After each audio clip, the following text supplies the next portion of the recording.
Good afternoon. My name is Nicole McNeil, and I'm president of the Building with Books Club.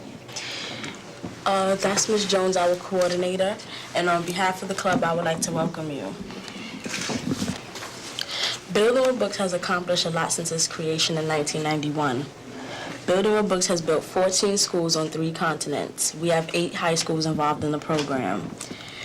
Building with Books is giving an opportunity for students to help our fellow man both locally and globally. My apologies. Through charity events, we raise money for construction supplies. At Morris, we have raised funds by selling handmade cards, giving a basketball tournament, and next week we will be having a dance with the theme "One Can, $1." We also do community service. Building with Books has fed the homeless, provided weekly tutoring for elementary students, visited the children's ward at Lincoln Hospital during the Christmas season, and we have adopted a 3rd grade class for which Building with Books funds has bought them Christmas gifts and gave a Valentine's Day party. In Building with Books, we try very hard to follow the commitments that you as chairman of America's Promise has put forth. We have made a commitment to serve, fulfilling the promise to give back to our community. The club members have come up with some questions to ask you. Angel will ask our first question. I'm Angel, I'm 17, I'm in the 10th grade, and my question is, what was your dream when you were living in the South Bronx? You know, I thought about this a lot, and I don't know that I had a dream, frankly. When I was living in the South Bronx, when I was a student at Morris High School, I wasn't sure where I was going in life. And I didn't have a dream so much as I wondered what was going to happen to me. I wondered where I would end up. And where I ended up was in the military. When I entered college, I found something I really liked doing and did well, and that was the Army. And so that became my dream. But it was right after I left Morris. But the beauty of Morris and the beauty of growing up in this part of New York City at that time was that Morris gave me the basic education I needed to be successful in college, but more importantly, to be successful wherever my dream took me. And so I'm not sure that as a 14, 15, and I left Morris before I was 17. I graduated just 2 months before my 17th birthday. And I'm not sure I knew what I was going to be or whether I had a strong dream. I had a wondering as to where I would end up. And where I did end up was as a professional soldier. What I like to tell lots of young people is, it's a little early in your life to know exactly where you're going. It's good to have a dream.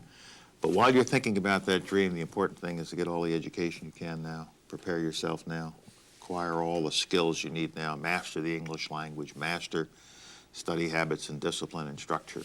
And that's what I got at Morris High School, so that it put me on a road to success. And I've told lots of people over the years that the ability to finish high school at Morris High School put me on the road to success in the Army. And it will put each of you on a road to success, even though you may not be sure what that road is called yet or what the destination is. You got to start out with a good, solid, grounded education, and that's what I hope you are getting here. I know it's what you're getting here, and I hope it's what you're taking from here. Thank you, General. Warren will ask our next question. I'm Warren Burris, 15 years old in 10th grade. My question is to you, General Powell, is how can we make young people feel needed today? Young people feel needed. Well, I think that's the responsibility of the adults in your life. The teachers in your life, your parents, the other members of your family, and the whole community. And that's why I'm working so hard with my organization, America's Promise, to bring the whole community back to our schools, especially back to our inner city schools, to make sure that every child in America knows that he or she is wanted. That's why mentoring programs are so important. That's why programs such as the McGraw-Hill program that you just told me about is so important, where young people can see that adults who have been successful in their lives have come back to help young people in their lives. And I hope that shows that you are wanted, you are needed, you are loved, you are cared for, and that those of us who are trying to help young people are making a commitment in you because you are the future of the nation, you are the next generation, and you are wanted and needed. But that really comes from adults, and I hope that the young people at Morris High School and the other 7 schools that are part of this program recognize that the teachers in your lives should make you feel wanted. They come here every day. They come to those schools every day for the purpose of giving you their knowledge, their experience. Last adults in your life who will ever give you anything for free. And I hope young people appreciate what teachers do and what the other adults in your life do, such as the people that come from McGraw-Hill, those mentors who come here and spend time with young people. I hope that shows you that you're wanted, that you're needed, that you're cared for, that each and every one of you is a precious part of America, and each and every one of you we want to see on a road to success. But you know, at the end of the day, it's not adults making you feel wanted. You, at the end of the day, have to do it for yourself. You have to feel good about yourself. You have to do the right things in life. You have to prepare yourself. And the person you have to satisfy more than anyone else in life is your own self, your own standard, your own image. And that's what education and gathering all this knowledge is all about. Thank you, General. Shahai will ask our next question. Hello, my name is Shahai Holder. I'm 14 and I'm in the 9th grade. And the question I would like to ask you is, when you were a teenager, was volunteer work popular, and what advice would you offer the BwB club members on volunteerism? It was important, and as I looked through my yearbook, I could see that I was on the service league. My memory is a little weak as to what I actually did in the service league, but I was a member of the service league here at Morris High School, and we did things within the school and within the community. And I think volunteering is very, very important because you're giving a gift to someone. You are helping somebody who is in need.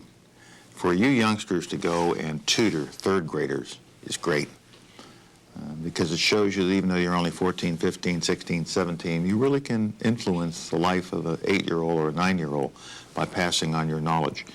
And what you should be learning as a result of volunteering is that while you are giving, you're getting back a lot more. You should be getting a lot more back in satisfaction. You should be feeling a lot better about yourself. You should be feeling that you're really making a contribution to your society. So I did some volunteering when I was here at Morris. I was a member of the Service League. I don't know what you call it now, but it was the Service League 50 years ago, or almost 50. I don't know what you call it now, but those many years ago, I was pleased to perform service for the community and in the school, and I encourage all young people to do it. It's one of the essential parts of the America's Promise program that I run, to give all young people an opportunity to serve in their community in some way.